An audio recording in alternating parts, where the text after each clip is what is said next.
जय हिंद दोस्तों, स्वागत है आप सभी का आज एक नए वीडियो में। आज हम लोग बात करेंगे दिल्ली हाईकोर्ट के द्वारा निकाले गए टोटल 127 पर्सनल असिस्टेंट और सीनियर पर्सनल असिस्टेंट पोस्ट के बारे में। चलिए डिटेल नोटिफिकेशंस की ओर बढ़ते हैं। तो ये आपका डिटेल नोटिफिकेशन है जिसमें जो ऑनलाइन एप्लीकेशन जमा करने का जो डेट है वो 6 मार्च से ऑलरेडी स्टार्ट है और 31 मार्च 2023 तक आप ऑलरेडी 31 मार्च 2023 तक आवेदन दे सकते हैं। ऑनलाइन पेमेंट का जो डेट है वो 31 मार्च है। विंडोज़ करेक्शंस फॉर एप्लीकेशंस करने के लिए आपका 3 अप्रैल 2023 तक करेक्शन कर सकते हैं। सीनियर पर्सनल असिस्टेंट का अगर पोस्ट देखेंगे तो टोटल नंबर ऑफ सीट जो है 60 है, जिसमें जनरल के लिए 11 रखा गया, ईडब्ल्यूएस 10 है, ओबीसी के लिए 23, एससी के लिए 9 और एसटी के लिए 7 रखा गया है। वहीं पे जो है आपका फिजिकल हैंडीकैप्ड वगैरह के लिए रिजर्व रखा गया है, जिसमें आप देख सकते हैं तो पीडब्ल्यूडी के लिए 4 सीट रिजर्व है और इसके अलावा जो अलग अलग कैटेगरी में 2 और 2 सीट रिजर्व है for the physical handicapped candidate. इसके अलावा पर्सनल असिस्टेंट की अगर बात करेंगे तो टोटल नंबर ऑफ पोस्ट यहाँ पे 67 है, जिसमें अलग अलग कैटेगरी वाइज जो है सीट डिफाइन है, देख सकते हैं।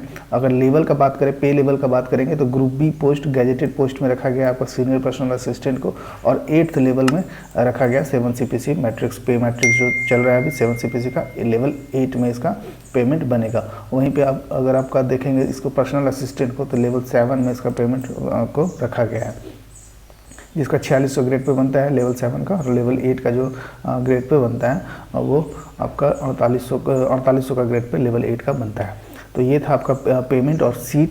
आगे देखेंगे हम लोग एग्जामिनेशन वगैरह कैसे लिया जाएगा। क्वालिफिकेशन को अगर देखेंगे तो qualification for this post of senior personal assistant तो ग्रेजुएट मांगा गया है किसी भी यूनिवर्सिटी, रिकॉग्नाइज्ड यूनिवर्सिटी से। इसके अलावा जो है आपका शॉर्ट हैंड आना चाहिए और टाइपिंग आना चाहिए, तभी आप इस दोनों पोस्ट के लिए आवेदन दे सकते हैं। ग्रेजुएट दोनों पोस्टों के लिए जो है आपका ग्रेजुएट फ्रॉम रिकॉग्नाइज्ड यूनिवर्सिटी मांगा गया है। वहीं पर 110 वर्ड पर मिनट के लिए शॉर्ट हैंड और 40 वर्ड पर मिनट का आपका इंग्लिश टाइपिंग आना चाहिए, तभी आप क्वालिफाई कर पाएंगे एग्जाम में।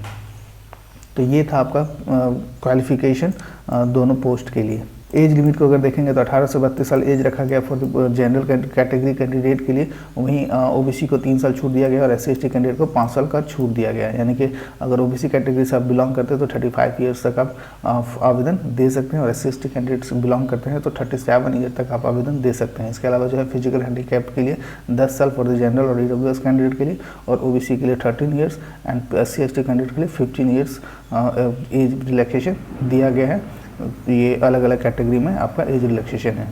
मोड ऑफ सिलेक्शन को देखेंगे तो सीनियर पर्सनल असिस्टेंट हो या फिर पर्सनल असिस्टेंट हो, दोनों में जो है आपका लगभग सिलेक्शन का क्राइटेरिया जो है सेम है। इंग्लिश टाइपिंग टेस्ट लिया जाएगा 10 मिनट में 40 वर्ड पर मिनट के हिसाब से, यानी कि आपको 400 वर्ड जो है की प्रेस 400 वर्ड प्रेस करना होगा।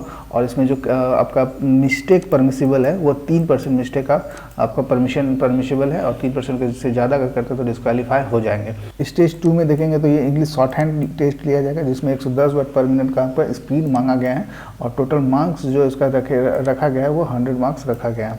इस 100 मार्क्स में जो है आपका डिफाइन करेगा जितना भी आप शॉर्ट वर्ड को जो है टाइप कर पाएंगे शॉर्ट हैंड के तौर पे। तो ये था 100 वर्ड मार्क्स का जो आपका शॉर्ट हैंड, ये स्टेज 2 हो गया। और स्टेज 3 में देखेंगे तो स्टेज 3 में क्या है आपका डिस्क्रिप्टिव एग्जामिनेशन होगा, मेंस जिसको बोल सकते हैं 100 मार्क्स का, जिसमें इंग्लिश मेनली इंग्लिश पूछा जाएगा, जिसमें आप देख सकते हैं examinations of English language would be consist of ऐसे राइटिंग होगा 250 वर्ड का, जिसका 40 मार्क्स वेटेज रहेगा। इसके अलावा लेटर राइटिंग रहेगा 15 मार्क्स का, ग्रामर एंड कॉम्प्रहेंसिव 25 मार्क्स का रहेगा, और ट्रांसलेशन रहेगा हिंदी टू इंग्लिश और इंग्लिश टू हिंदी 10-10 मार्क्स का।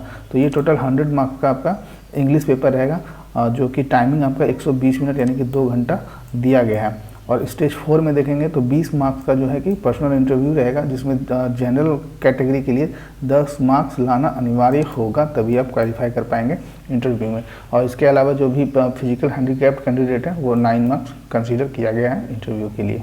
तो ये था आपका सेलेक्शन प्रोसेस, जिसमें 3 फेज में हम लोगों ने देखा।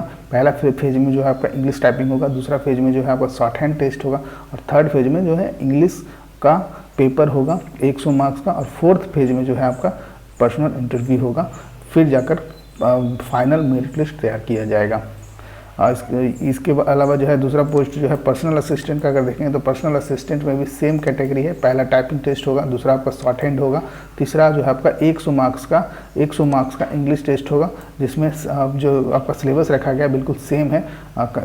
ऐसे लिखना होगा 250 वर्ड का, 40 मार्क्स जिसमें दिया गया, लेटर राइटिंग है 15 मार्क्स, ग्रामर एंड कम्प्रहेंसिव के लिए 25 मार्क्स और ट्रांसलेशन है Hindi to English to Hindi के लिए 10-10 मार्क्स। तो सेम आपका दोनों के लिए सिलेबस सेम रखा गया है। पर्सनल इंटरव्यू भी इसके बाद होगा। तो ये था आपका सिलेबस। एग्जामिनेशन फी को देखेंगे तो 1000 रुपीज़ रखा गया फॉर द जनरल ओबीसी और ईडब्ल्यूएस कैंडिडेट के लिए, और वहीं 800 रुपीज़ रखा गया आपका SC/ST और फिजिकल हैंडीकैप कैंडिडेट के लिए 800 रुपीज़ रखा गया है।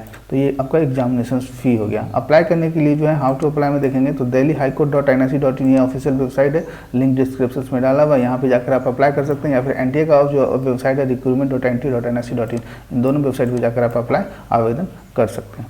तो ये था दिल्ली हाईकोर्ट के द्वारा निकाला गया 127 पोस्ट के लिए पर्सनल असिस्टेंट और सीनियर पर्सनल असिस्टेंट का पोस्ट। जो स्टूडेंट हैं, जो भी एलिजिबल कैंडिडेट हैं, जो जाना चाहते हैं जरूर डालें। चलिए फिर मिलते हैं नेक्स्ट वीडियो में एक नए वैकेंसी के साथ। तब तक के लिए जय हिंद।